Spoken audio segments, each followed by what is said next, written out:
A gente faz essa comparação, a gente partiu para cada comparação do elenco que o Palmeiras tem, porque o Palmeiras jogou com time reserva ontem, time de garotos.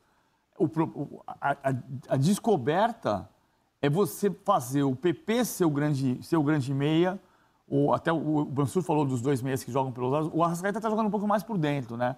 Agora, com o Bruno Henrique mais pelo lado esquerdo. Mas assim, independentemente disso, o Vitinho pode jogar por dentro e por fora, mas é o PP virar, é o João Gomes virar, é você conseguir enxertar sem gastar tanto dinheiro, porque não está sobrando. Hoje tem a matéria do GE falando que o Flamengo arrecadou 110 milhões de reais a menos e que precisa fazer 160 milhões de vendas. Então, a solução tem que estar em você descobrir essa reposição em jogadores que você cirurgicamente descubra. É muito curioso, você falou da reposição no caso do Palmeiras. Os grandes reforços que você citou, o Impereur, ninguém conhecia. O Kusevich, conhecia-se, mas não era um jogador famosíssimo. Os três porquinhos, Gabriel Menino, Patrick de Paula e Danilo. São jogadores que você foi cirurgicamente. Você foi apostando que ia dar certo. O Palmeiras está muito perto de contratar o Castellanos, do New York City. Quem? Castellanos. Prazer. 22 anos, seleção sub-23 da Argentina, é do grupo City, então é possível abater... Qual a posição dele? Atacante, centroavante. É possível abater um percentual que o Palmeiras ainda tem do Gabriel Jesus no Manchester City, e com esse abatimento o Palmeiras quase não paga nada para ter o Castellanos no seu elenco, e você vai apostar num jogador que pouca gente... É bom jogador, PVC? É bom jogador. Seleção olímpica da Argentina. 22 anos. Você vai descobrindo assim. Você pode montar grandes times descobrindo jogadores antes que outros vejam. E é o desafio do Flamengo. O Flamengo tem um timaço. O melhor time do Brasil é o do Flamengo. Ninguém tem dúvida disso. A reposição... O Flamengo fez isso com o Mari, né? Com o Mari. Pablo Mari. Pablo Mari, exatamente. E como o São Paulo fez lá atrás com o Miranda e tantas outras vezes. Agora, curioso, quando a gente olha esse painel, é muito claro que os dois zagueiros contratados, que vieram com um grande cartaz, não conseguiram dar o retorno ainda que deles se esperavam, a tal ponto que o treinador Rogério recuou o Ilharão para ser hoje o zagueiro titular do Flamengo. E a garotada, que apareceu tão bem naquele jogo contra o Palmeiras em São Paulo, quando o Flamengo teve um surto de Covid, me parece, no mínimo, tema de debate que o Flamengo esteja prestes a abrir mão do Natan. Com tantos problemas na zaga, o Flamengo está, nesse momento, estudando emprestar o Natan para o Bragantino. O Natan foi utilizado pelo Domenech Torrent em 9 jogos, todos como titular. O Domenech apostava no Natan. Quando sai o Domenech, a situação muda. O Rogério, por exemplo, chega a relacionar o Natan em 6 jogos, mas não usa o Natan. Desculpa, o Rogério relacionou em 7 jogos, 4 como titular, 3 como reserva. Usou. Foi erro meu aqui. Usou, mas não tanto quanto o Domi. Foi relacionado em outros 13, mas não entrou. Chegou a ser expulso do banco de reservas contra o Racing. Fato é que o Natan não foi utilizado como, por exemplo, o Palmeiras está usando os seus garotos. A história do Natan, o entendimento que eu tenho de por que o Flamengo está tentando negociar, primeiro é porque o Bragantino faz negócios europeus no Brasil. Então, o Bragantino pagou 25 milhões de reais no Arthur, para o Palmeiras há um ano. Pagou uma bica no goleiro do Atlético Mineiro 23 também. Milhões de reais. 23 milhões de reais. Então, o Bragantino gastou 48 milhões de reais para contratar o Cleiton do Atlético Mineiro e o Arthur do Palmeiras. Imaginando que ele vai ter um retorno com esses atletas se vender... Olha as negociações do Bragantino, PVC. São negociações de mercado europeu na América do Sul. Alejandro, 14 milhões. É mercado europeu.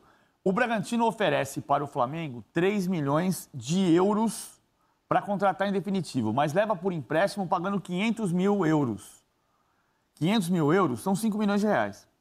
Por um empréstimo de 10 meses, porque é até o final do ano. Então, num mercado em que o Flamengo precisa fazer receita, porque projeta 160 milhões de reais em vendas de jogadores. E quem o Flamengo negociou recentemente, quem foi? O Flamengo tem um elenco de Everton Ribeiro, de Diego, de Bruno Henrique, que não são jogadores de revenda. São importantíssimos para o momento do Flamengo. Mas quem é que o Flamengo negociou com dinheiro? Vitinho, Vinícius, Renier. Põe na tela. O Flamengo tem se notabilizado nos últimos anos por ser um clube vendedor de atletas recém-promovidos ao time profissional. E um vendedor muito competente, 80, financeiramente falando. 110, 120, 129, 129 milhões de reais. A gente está vendo na tela 129 milhões de reais. Fala, Mansur. Não, essa é uma questão importante. O Flamengo se notabilizou por ser bom vendedor, a gente vai precisar retornar alguns passos atrás. O clube se estrutura... De euros. Isso. O clube se estrutura para acabar com bloqueio de receita, com necessidade urgente, com necessidade de apagar incêndio. Com isso, você vai... Num futebol em que a venda do jovem era tratada quase como uma inevitabilidade, o que muda é a condição em que o clube vai para a mesa de negociação. E o Flamengo passou a ir à mesa de negociação fortalecido, sem necessidade urgente. E mais, depois de ter se estruturado, o grande salto de investimento que o Flamengo dá para montar esse elenco que o PVC falou agora, com esses titulares, que são jogadores caros e com menos potencial de revenda, porque não estão sequer no momento da carreira em que a elite da Europa olha para esses jogadores, mas o grande salto se dá a partir da venda desses jovens, porque são elas que permitem um salto no investimento. O Flamengo, para esse ano, tem um orçamento que impõe, mais uma vez, como tem sido nos últimos anos, uma meta de venda que precisa ser batida. O Flamengo vem de um impacto muito grande que a pandemia deixou em bilheteria, sócio-torcedor, é algo sentido no clube. Agora, o que não significa que seja um clube em desespero financeiro. Mas, para esse poder, está muito claro na entrevista do Rodrigo Toches, vice de finanças ao GE, para ter a capacidade de investimento, alguma capacidade de investimento, ele vai precisar de venda. E o Flamengo já contratou um zagueiro, né? Chegou o Bruno Viana e possivelmente vai sair o Natan.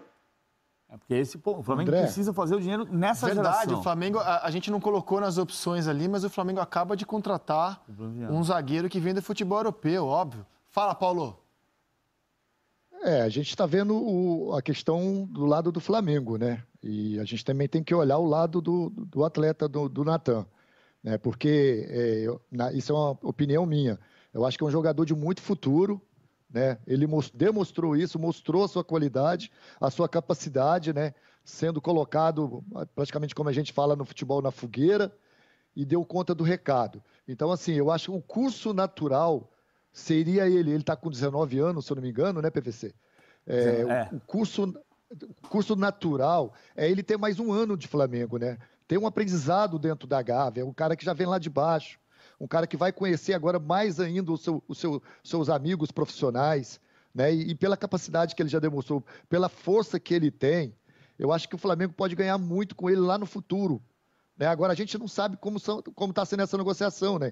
Se ele entrou lá na sala, o Flamengo dizendo para ele que ele não vai ter muita chance aqui, né? Que a direção dizendo que é importante ele ser negociado, aí é uma outra situação. Agora, se ele tem a oportunidade, isso é uma opinião minha, se ele tem a oportunidade de ficar, de ganhar mais um ano de experiência num clube como o Flamengo, né? O gigante que é o Flamengo, né? As condições que o Flamengo coloca para o atleta, para o jogador, e jogando nesse time muito bom, ele vai aprender muito mais ainda. Então, assim, na minha opinião, se ele pudesse escolher, eu levaria no curso natural, que era ele ficar mais esse ano no Flamengo, né? E posteriormente aí pensar em algo maior. O ponto do Flamengo é que ele precisa, para ele ter valor de venda e uma venda para o Bragantino, ele precisa jogar. No Bragantino ele vai jogar o que vai dar vitrine para ele para a Europa, e na pior das hipóteses, o Bragantino exerce a compra e paga 3 milhões de euros. Ele pode... E o Flamengo fica com 30%.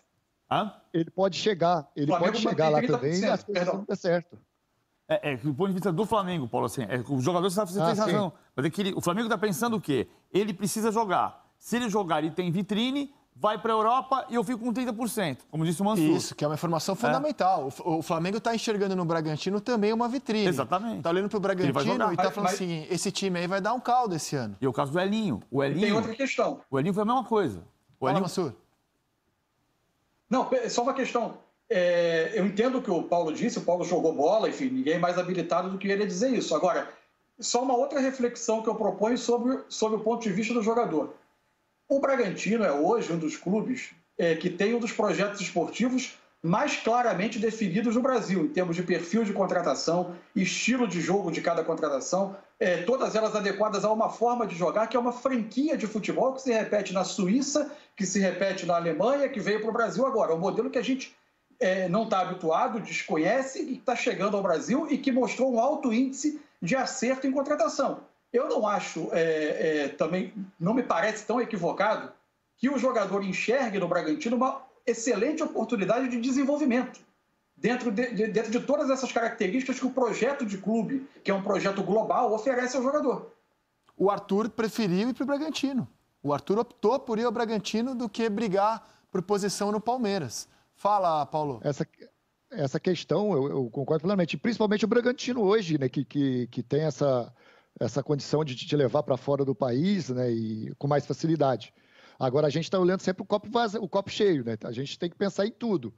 Eu, como atleta, quando eu fui emprestado, eu pensava que aquele empréstimo meu do Flamengo, ali era a minha vida. Era o ano em que eu tinha que resolver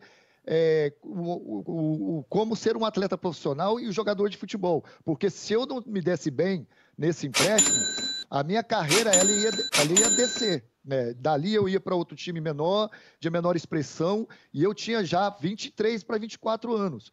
O Natan tem 19 anos, gente. O Natan ainda não é nem profissional, que eu digo quando a gente fala com 20 anos. Então, assim, há a possibilidade dele dar certo no Bragantino? Há a possibilidade, com certeza. Mas também há a possibilidade das coisas não derem certo. Sim. E aí, você tira de um jogador de 19 anos a possibilidade que ele teria no Flamengo de uma construção de carreira. O que o Arthur pensou, que você falou, o Arthur claramente pensou na hipótese salto Bragantino depois Europa, possivelmente Leipzig. Agora quem está a bola da vez é o Claudinho, né? O Claudinho provavelmente vai optar por ficar no Brasil pensando em Copa do Mundo. Mas o Claudinho vai ficar no Bragantino até a metade do ano, certamente. Depois, se vai ter uma proposta ou não, é outro ponto. Eu estou tocando nesse ponto porque o entendimento do que pode acontecer com um jogador da Red Bull. O exemplo do Haaland é muito bom.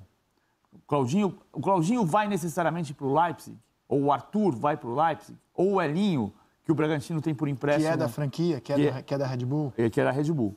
O Elinho foi emprestado numa situação parecida com a do Natan, do São Paulo, por 300 mil euros até o final, até dezembro. Uma situação parecida com a do Natan, só que o Natan é mais caro que o Elinho. O Elinho vai ser 500 mil o empréstimo.